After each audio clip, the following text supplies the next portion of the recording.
Безбедносната состојба во државата е стабилна и нема индиции за нејзино нарушување.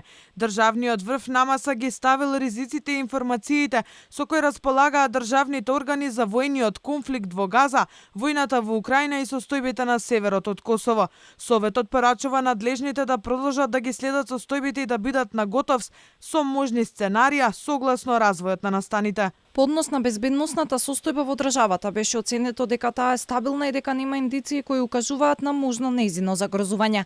Како членка на НАТО, Македонија е во редовна координација со Алијансата и сојузниците по однос на активности кои се преземаат за зајакнување на безбедноста во евроатланскиот простор. Од Вила Водно нема подетални информации дали воопшто на седницата станало збори за стравувањата за можни терористички напади во Европа, како и за информациите на италијанскиот весник Il Tempo дека тамошните разузнавачки служби откриле 20 на терористички келии на Балканот, од кои дел и на македонска територија.